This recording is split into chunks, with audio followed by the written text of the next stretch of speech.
Hi everybody, Joshua here, recording from the home office.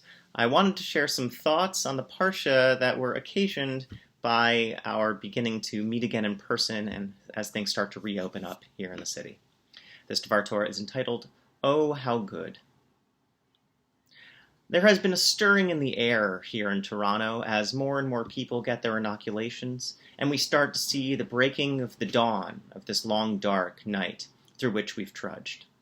Of course, we must continue to be cautious and careful. If Judaism teaches us anything, it's moderation. But with increased resistance to this virulent disease, life has begun to feel less isolated and separated, as guidelines for communal gathering have been issued.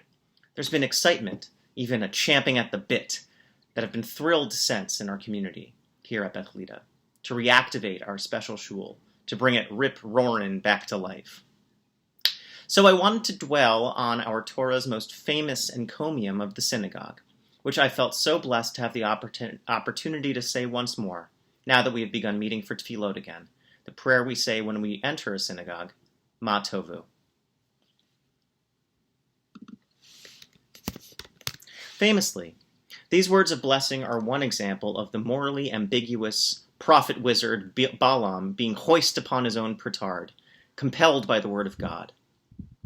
Aiming to fulfill the vengeful king Balak's aim, to turn the Holy One against us, Balaam cannot help but exclaim the glories of Jewish communal life, its substance, and the way that it is composed. But the best laid plans of mice and magicians are often led astray. How good are your tents, O Jacob, he cries, astonished at his own beneficence. Your dwelling places, O Israel. Like riverbeds that stretch out, like gardens on the banks of the river, like aloes planted by God, like cedars beside the water. Moisture drips from their branches with their roots in abundant water. The imagery here is lush and verdant. In the dry climes of the desert, Balaam's description of Israel's seeming saturation in water stands starkly in the arid expanse. While nomadic life in the wilderness is spent in desperation, seeking out our most basic staple, the Israelites are flush with the blessings of divine care and solicitation. Everything struggles to grow in the desert, but Israel proliferates and germinates, flourishing in abundant water. This unwilled-for blessing is not directed at Israel in general terms, but specifically to the community of Israel, the tents of Jacob. It is the communal formation of the people that render it so worthy of blessing. Rashi, drawing on the Gemara, Bava Basra 60a, comments that the urban planning evident in the Jewish encampment is testament to its moral quality. The Talmud explains that the tents of Jacob are called good, Tovu, not due to their architectural quality, but because of how their placement took human rights into account. The entrances of the tents were made sure not to face each other, which ensured each household its right to privacy, and precluded any invasions thereof. That is to say, a community is deemed good if it is one that takes its members' inherent dignity into consideration in the way it functions. I was heartened during the pandemic when the Chesed Committee of Beth Lida made a plan to reach out to the membership by phone to make sure that we had our ears perked to know what it is that our members need.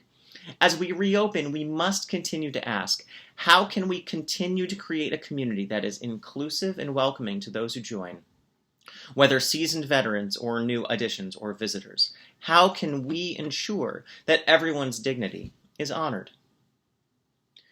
The Sforno, in his comment on the verse, takes each noun as its own independent element, not seeing tent and dwelling as repetitions, but rather referring to distinct elements that a Jewish community contains. He draws on the Midrashic interpretation of Jacob as a dweller in tents to mean that he was a frequent participant in the Beit Midrash. So the tents of Jacob that prompt Balaam's blessing are, in truth, places of Torah learning. Sforno cites an earlier verse found in Exodus. Anyone who wants to find God's presence would go to the tent of meeting, which he takes as a statement of priority. The divine was ensured to be accessible to all, despite the challenging conditions of the wilderness, in the hand-to-mouth lifestyle necessitated by the desert. One could understand if higher-order needs like intellectual development and study were ignored, But God and Israel committed to each other, ensuring that there was always a way to access God, even in difficult conditions. How? Through Torah. Beth Lida, during the pandemic, has also, Baruch Hashem, leaned into that commitment, as we have offered more Torah classes during COVID than we have ever had before. To maintain a connection with each other and with the Holy One through Torah study has kept our synagogue not only active, but vibrant. So while tents is taken to mean the Beis Medrash, dwellings signify the other major aspect of a Jewish community, sites of prayer. On this clause, Sforno writes, "These are the synagogues, designated as places where God's name dwells and receive the prayers offered there.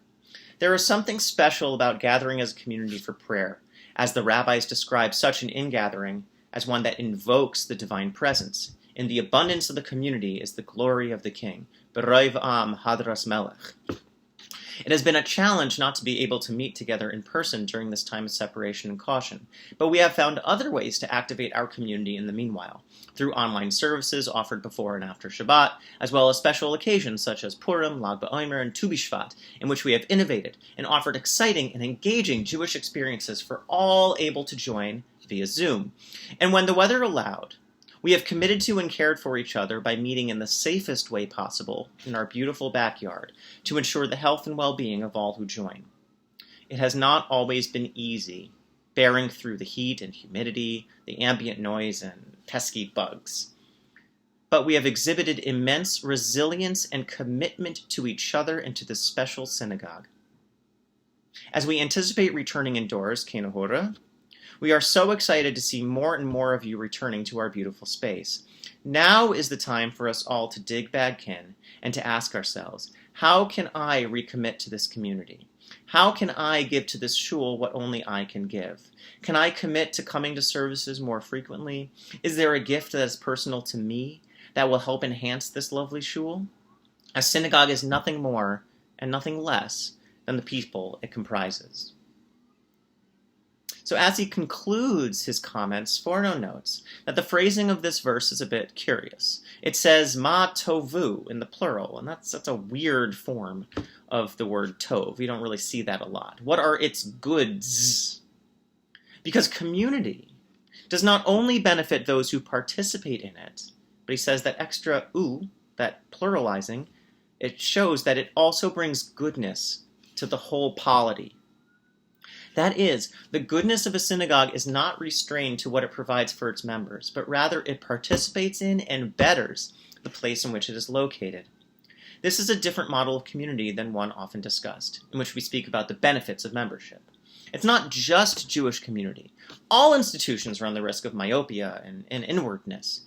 Sforno resists that navel-gazing model of community organizing and proposes a more empowering model of what a community entails. It is not just what we receive, but how we give to those around us. As we begin to meet once more, I want to encourage us to think about what it is we want to achieve.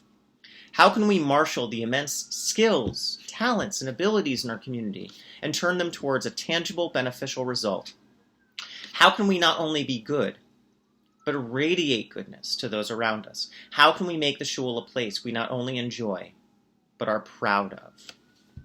Midrash Tanchuma, Mishpatim 11, also sees something special in the term dwelling. In Hebrew, the word is mishkaneisecha, from the same root as the word shechina, the indwelling presence of God. But it is a homonym with the word for pledge, mashkon, like the collateral one provides to a creditor, anticipating the memorial to our destroyed temple on Tisha B'Av. The Midrash insists that our tents are blessed even when they are in ruins. Lahavdil. However, in their vulnerable state, they are not forgotten, as God has pledged to return, to not allow us to be forgotten. The ruin is not the end, but is rather a state of dormancy. And so has been the case for our shul. We have conserved our strength, readying ourselves to awaken once more. If we dig in and commit to bringing life and joy back to this blessed space, God is pledged to recommit as well. In our returning, there is the divine. Shabbat Shalom.